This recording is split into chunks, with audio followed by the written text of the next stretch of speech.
What do you mean we're not weak and organised? Bruv, I'm filming, get out! Mirror is your boy Eduardo here, once again, after a very long time, I know. For those people who are new to the channel, my name is Eduardo and I go to the University of Oxford and I study biological sciences. Now I know I haven't posted since sort of September time, and the reason behind that is because I don't want to really be in people's faces with a camera on the first term when you're first meeting people. Like, it's just a bit weird, so I just wanted to sort of settle down and then maybe get started with YouTube stuff. So I think that's what I'm going to do now in second term. I do want to start vlogging more and stuff, but apart from that, that is not the reason.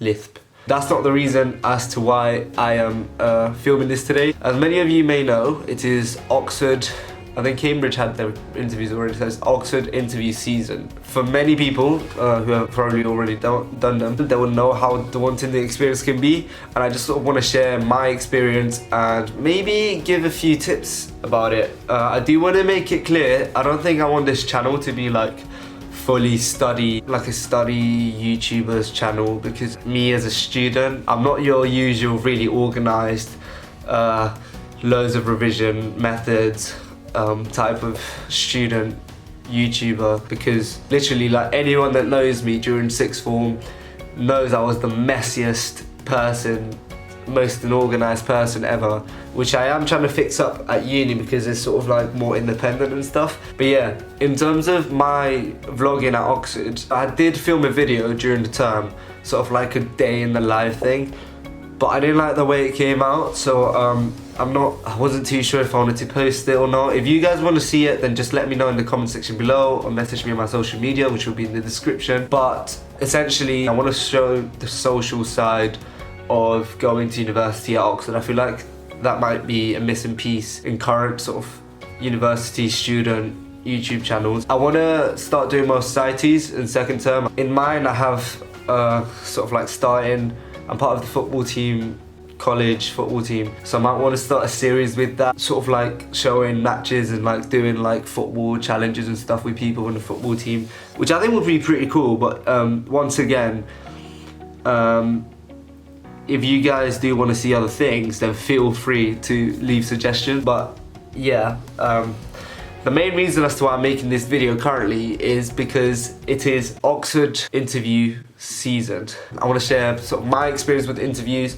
Yeah, I obviously applied to do biology and I applied to St Catherine's College. When applying to Oxford, you tend to apply to college. You can do an open application, which is just like you don't choose a college, you sort of randomise it, I think it is. But I chose St Catherine's College. I applied to St Catherine's for biology, and during our interviews I stayed at St Catherine's.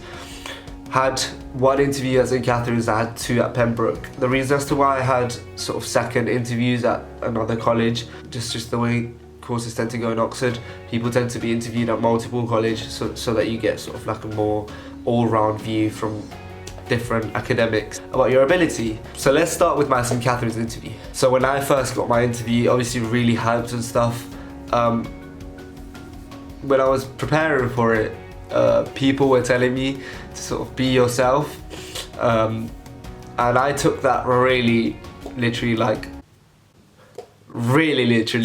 as in I went to the interviews dressed as I wanted to. A lot of people sort of dress smartly for interviews. I didn't. I literally went in ripped jeans, sort of ripped jumper, literally just the way I usually dress, because of the fact that I wanted to be myself. I think I saw interviews as an opportunity for me to see whether Oxford was the right place for me, rather than me trying to get into Oxford. And I think that's a really good way of looking at stuff. You need to see whether the place is right for you, rather than seeing yourself as trying to be right for the place. And so that was my main thing during Oxford interviews, and I think I found that it helps me that counts as a try.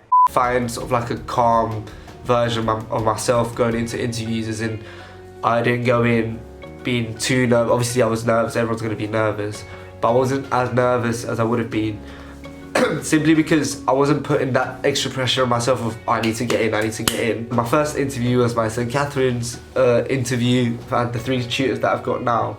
One of them talked to me about my personal statement, and really luckily he was sort of mentioning stuff that I was really interested in. We just happened to have that equal interest in something. Yeah, so the first one was quite good because we were talking about stuff that we both liked. The second one, however, started questioning me. The second one started questioning me on chemistry. Now, at the time, I hadn't done chemistry for about 2.5 years because I did early entry triple GCSE chemistry, which means that I did it in year 10. I did all my chemistry exams in year 10 rather than year 11. I didn't do chemistry A level, so by the time it was year 12, it was sort of like, yeah. I thought at the time I said some really dumb stuff, but it clearly didn't seem to matter as much. So if you say something that you think is not right, it's alright. You don't have to be right all the time. It's really important for you to know that they're just trying to see the way you think rather than how many right answers can this individual get. I focused on the bad things a lot, which meant that after interviews I kept worrying myself about stuff that I shouldn't really be worried about. So I think once you've done your interview, just let it go. Honestly, let it go, because sometimes the stuff that you really dwell up on is like insignificant. Third tutor gave me some drafts for me to look at and just sort of see once again how I thought, how to process that. And I think the best bit about that interview was at the end, me and that third tutor had like a clicking moment. We both thought of how something I said was related to a specific theory, and we said it like at the same time. It was like, yeah, you know that? I was like, yeah, my guy. So that was my first interview. I thought it went meh. Like I didn't think it went that well. Talking to other people from my course about the interview, I just felt like I hadn't done as well as other people in terms of like the answers. I was like, oh, they said something really clever that I didn't even know of. But honestly, do not worry. Just be confident in your own ability. Do not think that because you haven't said what someone else has said that you're not going to be as good as them, because your thought processes may be the same in terms of like how well they develop ideas, but their thought process might just have gone in a different route. That's all it is. In terms of my interviews at Pembroke, I had 2 interviews because that's just the way Pembroke does it. Every student that gets interviewed at their college gets 2 interviews. I just happened to be the unlucky one that got Pembroke as the second college that was going to interview me, which meant that overall I had 3 instead of 2. The first interview at Pembroke was half of it seemed like they were trying to get to know me a little bit, like they were questioning me. So I did biology, maths and French at A level, and the tutor asked me, oh, why did you choose those? Like, that's an interesting mix and stuff like that. And towards the end they just gave me once again a load of pictures and a load of graphs and just asked me to tell them what relationship I saw between them, which I thought was kind of nice. I thought they were like sort of trying to get to know more than just your academics. And some colleges might try to do that. Some colleges may want to ask you about stuff you've done outside of academia. I think that's just really nice in terms of like building a picture of you as a person rather than as a student only. Right, so editing the video, I've realised how this bit is a bit unclear. I just wanted to say and clarify that it is still your academic ability that is the most important thing. But, you know, it's just nice to see that some colleges actually care about taking nice people. But never mind. Going back to the video now. It seemed like they were just trying to get to know me. However, the second interview was a lot more intense. There were 2 tutors, and with one of them I was talking about sort of population genetics and how genetics change over time and stuff. And then the second one, once I was done talking to the first one, just sort of turns to the other tutor and says, what should we give him, some skeletons? Huh? You what? And then he goes, oh no, I know the right thing. Goes under the table, picks up like a skull, puts it on the table, and this is no regular human skull. It was a mad thing. It was definitely not human. And he put it on the table and he went, right, so tell me what organism this is. I was like, in my head, I was like, what? But basically, I just started sort of describing what I saw, and I think when you have no clue of what to say, and if you've got a visual sort of object that you're asked about, you should just start describing stuff, because it helps both you and the tutors. The tutors are able to see what you're thinking by listening to what you're describing, but also when you're describing something, it like triggers stuff in your head that you might be like, oh damn, wait, if this is that way, then maybe this is that. So you sort of get to the answer that way. But also tutors do give you prompts. Like you need to realize that they don't want to throw you off. If anything, they want to help you get to the answer, but they want you to do most of the work basically. So when I started describing stuff, I said his nostrils was sort of like on the top side of his head, so maybe it was an aquatic animal who sometimes came to the surface of water, stuff like that. And they give you prompts. They'll be like yeah or no to lead you in the right direction.